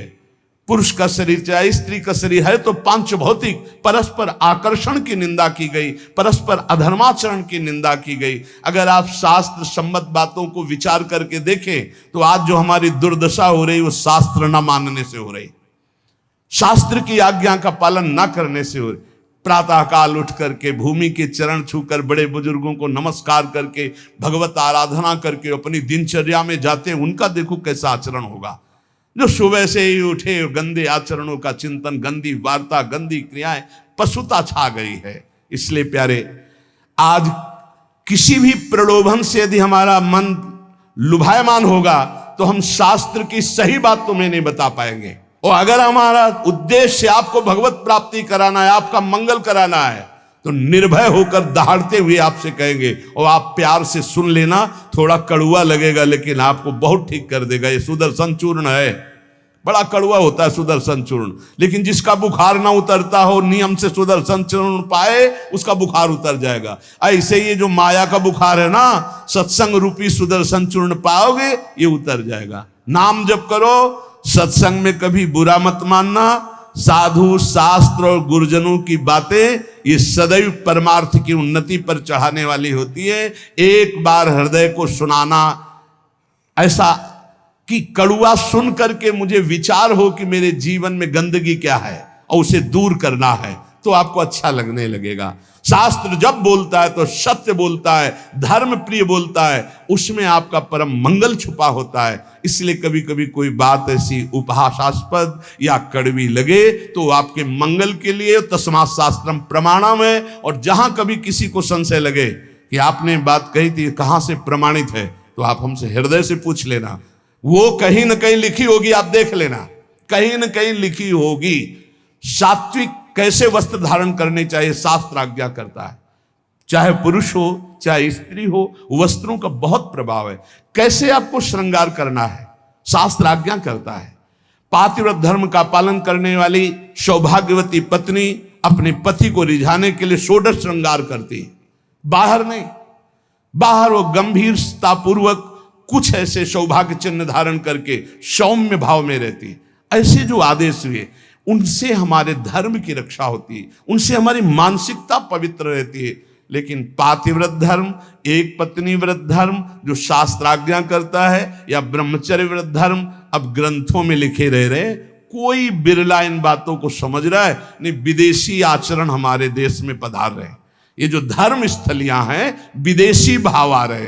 तो हमें लगता है सत्संग ही है एक जो तुम्हें डांट सकता है, सत्संग ही है एक जो तुम्हें झकझोर सकता है, सत्संग ही है जो तुम्हें गिरे हुए को शब्द के द्वारा उठा सकता है। आज गुरु कृपा से, श्री जी की कृपा से हजारों लोग इन्हीं कड़वी बातों को सुन सुनकर उठकर खड़े हो रहे हैं, अपने गंदे आचरणों का त्याग करके भगवत मार्ग में चल रहे। इसलिए सबसे प्रार्थना है, नाम जप करो, जो तुम्हें कड़वा लगे उसे बार बार मनन करो, वो तुम्हारे मन की गंदगी को दूर करके प्रियालाल से मिला देगा। विश्वास करो, प्रियालाल से मिले बिना ये मनुष्य जीवन बिल्कुल व्यर्थ जीवन है। फिर और योनियां देखो, ऐसी गर्मी हो रही, पानी जगह जगह, छोटे छोटे सरोवर जो होते थे वो सूख चुके हैं, पानी की बड़ी अव्यवस्था है। सोचो उन पशु पक्षियों को जहां आसपास नदी नहीं है। पहले तो धर्मात्मा लोग छोटे छोटे ऐसे पानी की व्यवस्थाएं करते थे पशुओं के लिए। सैकड़ों जगह वृंदावन में ऐसी नादी बनी हुई थी जिनमें शीतल जल भरा होता था गौओं के लिए। एक जगह भी खोजना मुश्किल हो जाएगा।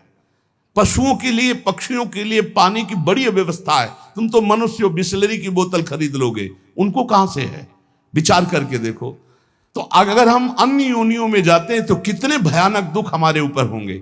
जंगलों में पानी सूख रहा है, पानी की कोई व्यवस्था नहीं। बहुत से ऐसे पशु पक्षी हैं जो चल करके जा करके नदी में पानी नहीं पी सकते, उनको वहीं नजदीक पानी चाहिए। कहाँ पानी की व्यवस्था है? पहले हमने देखा इसी वृंदावन में बड़े बड़े ऐसे पात्रों में पानी भरा हुआ है पशु पक्षियों के लिए, और नादी बनी हुई बड़ी बड़ी, उनमें शीतल जल भरा हुआ गौओं के लिए। बड़ी उदारता रहती थी। 50 जगह लोग शीतल मट के लिए जल प्याऊ थे सबको पिलाने के लिए। सब धर्म धीरे धीरे ह्रास होता चला जा रहा है। इसलिए उठो, धर्म के मार्ग में चलो, दूसरों का हित करो, शरीर के सुख की ज्यादा चिंता मत करो। ये लकड़ी में रखकर जलाया जाएगा या गाड़ दिया जाएगा, इससे कमा लो तपस्या, ब्रह्मचर्य, संयम, नियम, नाम जप। शेष चर्चा आगे। श्री राधा वल्लभ लाल की।